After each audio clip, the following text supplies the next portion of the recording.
This episode is brought to you in part by Split Software. Split is the feature delivery platform you need to help you exceed modern expectations in continuous and progressive delivery. As they once said, if you're not first, you're last. Similarly, if you're not delivering, you're falling behind. A software release shouldn't be stressful, and yet they tend to happen late at night after many days of stress.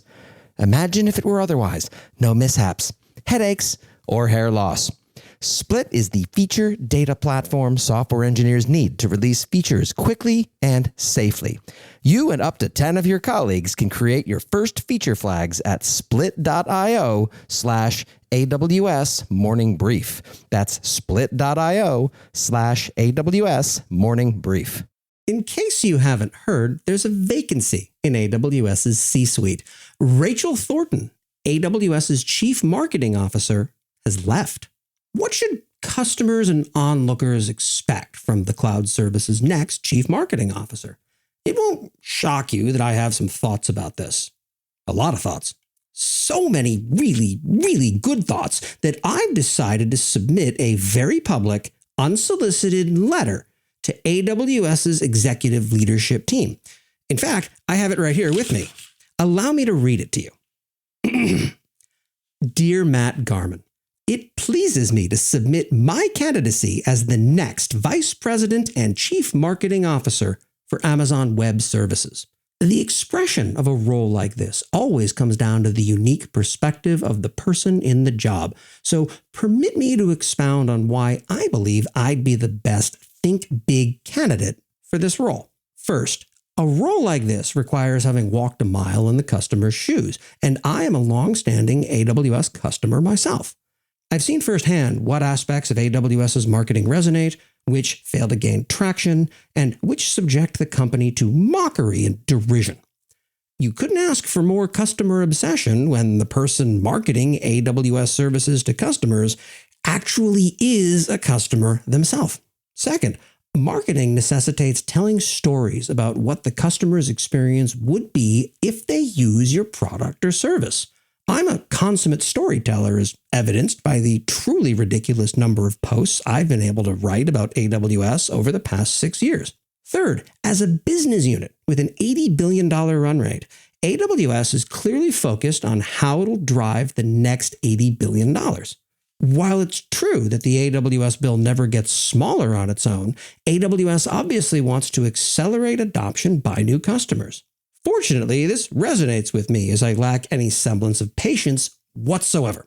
Throughout my time with Last Week in AWS and the Duckbill Group, I've been a big believer in biasing for action. To that end, I've taken the liberty of showing how I envision the VP/CMO role unfolding in my first 30, 60, and 90 days in the chair. This episode is sponsored in part by our friends at Sysdig. Sysdig secures your cloud from source to run. They believe, as do I, that DevOps and security are inextricably linked.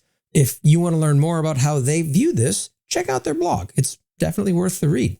To learn more about how they are absolutely getting it right from where I sit, visit sysdig.com and tell them that I sent you. That's SYSDIG.com. And my thanks to them for their continued support of this ridiculous nonsense. In my first 30 days, I'll obviously begin by going through the usual AWS onboarding that applies to all new hires. As soon as is practical, I'll emerge from that process to set two small things in motion. The first thing I'll do at the start of my tenure is take ownership by meeting with key stakeholders to determine the longer-term vision around AWS's marketing strategy and map it to current marketing efforts. As the parable of Chesterton's fence teaches us, only a fool removes something without understanding why it's there in the first place. I'm many things, but I flatter myself by assuming that I'm very rarely as foolish as I may come across. Second, just to see what the waters look like around a common AWS practice, by which I mean giving things unfortunate or confusing names, I'll find the nearest conference room to my office and rename it. Who objects?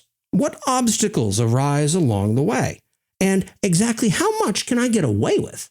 Call this an experiment and learn and be curious. This brings us to my first 60 days. AWS is a data-driven business, so by the end of my second month at AWS, I'll have consumed and synthesized the graphs, charts, and long-form written narratives that are littered around the company. After processing my initial reactions, so that's why it is the way that it is. Wait, did they seriously think that this would work? Oh my God, if this actually had worked, it would have ended up in front of a congressional committee. I'll presumably have gotten enough context to understand not merely the what, but also the why of AWS's offerings. Early indications from analyst conversations with Gartner and other shops will start to show a rising sense among customers that service naming at AWS is no longer the disaster that it's historically been. While the new names are certainly not terrific, they're at least amusing to a given service's target audience, the analysts will find. And in a crowning achievement for my second month, AWS Infinidash will at long last launch to worldwide fanfare and renown. Finally, in my first 90 days, I'll be ready to really shine. By then, I'll have renamed all the buildings that constitute Amazon's Seattle campus reInvent. Remote work will increase dramatically due to the fact that nobody can find their offices anymore. The email system will sag as it interprets every subject line as a reply to a message that doesn't exist.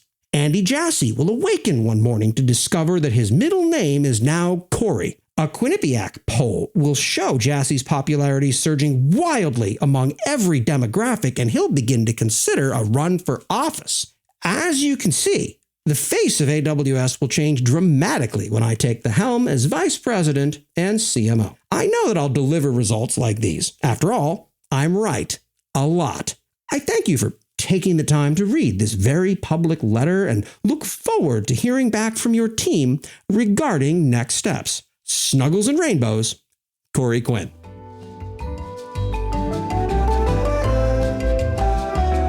P.S. Please consider the environment before having this letter tattooed upon your torso.